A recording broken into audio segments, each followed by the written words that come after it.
Na sequência, a gente fala então a respeito do que acontece na Síria. Conforme ainda hoje havia discussão a respeito disso, e ontem o dia foi repleto de relatos a respeito de conflito.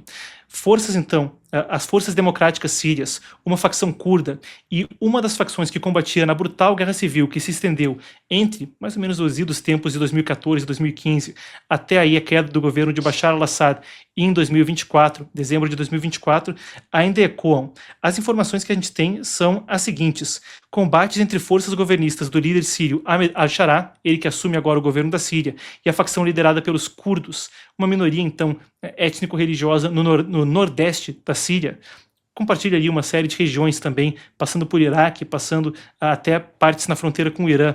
Basicamente, o Kurdistão é uma região onde esse grupo que se estende pelo Oriente Médio, uma região também separatista, de certa forma, que reivindica a soberania sobre uma série de territórios atravessando vários países.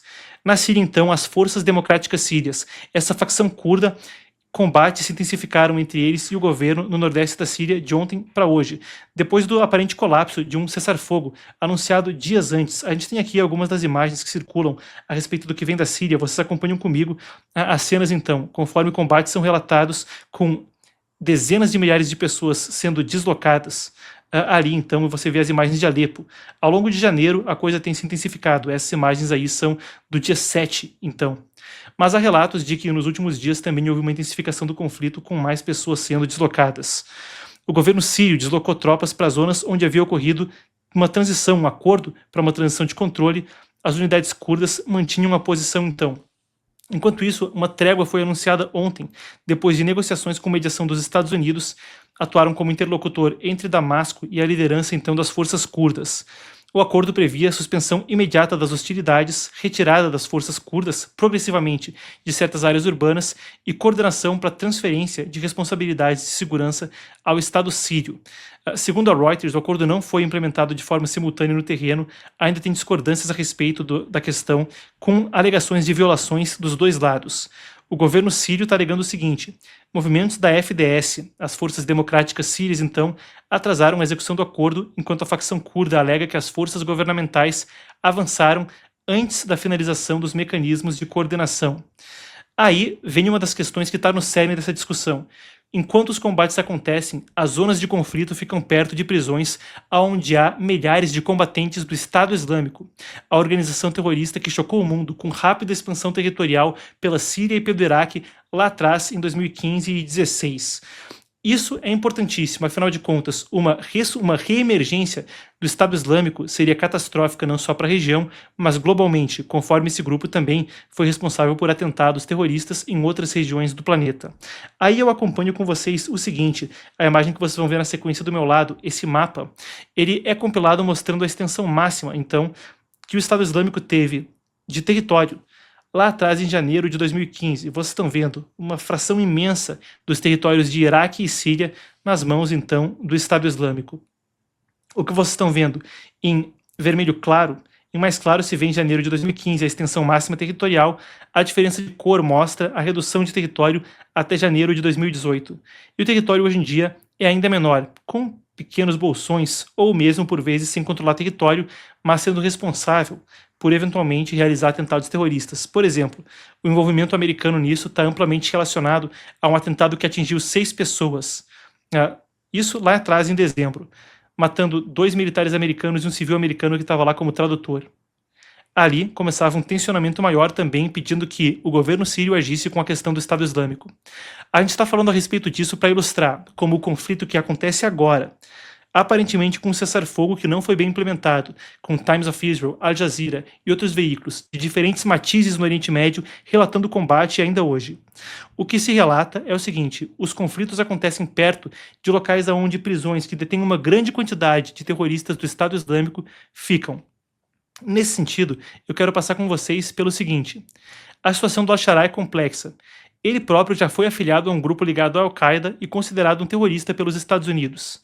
Depois conseguiu o apoio de Trump e um voto de confiança da comunidade internacional de ter rompido com o radicalismo islâmico.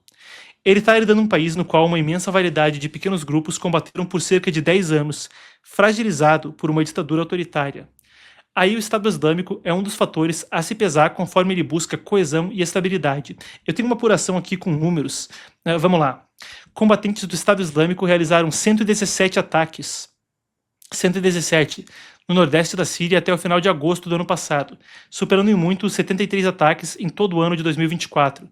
Isso de acordo com números das Forças Democráticas Sírias. É essa força curda, agora em conflito com o governo, que policia certas prisões dessas daí. Algumas em controle do governo sírio, outras em controle deles. Os combates acontecem perto delas. Aí, o grupo terrorista também planejou ataques na capital, Damasco, a mais de 400 quilômetros de suas bases de operação segundo o governo da Síria, o que dá a noção da amplitude da atuação. Em 2022, fica um sinal de alerta no horizonte. Uma revolta de prisioneiros do Estado Islâmico havia desencadeado combates, que resultaram em 500 mortos. Revoltas, então, do Estado Islâmico na Síria, resultando em 500 mortos. Uma apuração do Wall Street Journal traz à tona o seguinte, creio que a gente tem aqui até a manchete do Wall Street Journal. Aspas, cerca de 8.400 militantes presos do Estado Islâmico de 70 países e cerca de 30 mil esposas, crianças, apoiadores radicalizados e outros acusados de laços com o grupo vivem na rede de prisões e campos de detenção.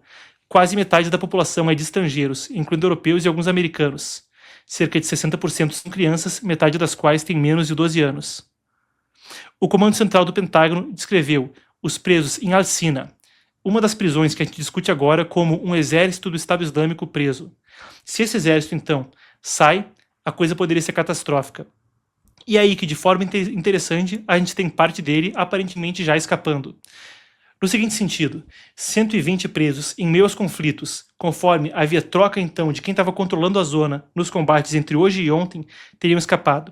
120 é uma estimativa feita então, divulgada pelo menos pela Al Jazeera, conforme a gente aguarda mais detalhes para saber. Mas a possibilidade de escape poderia dar recursos para que o conflito na Síria se intensificasse com mais um beligerante, mais um combatente, na figura então do Estado Islâmico entrando no conflito que agora acontece. Mais do que isso, a gente fala sobre uma rede ampla de terrorismo internacional na qual eles poderiam rapidamente se reintegrar. Aí a gente tem um tom de como o conflito na Síria afeta coisas mais amplas. A gente continua desdobrando os acontecimentos. Até agora, parece que a trégua intermediada ontem pelos Estados Unidos não se sustentou.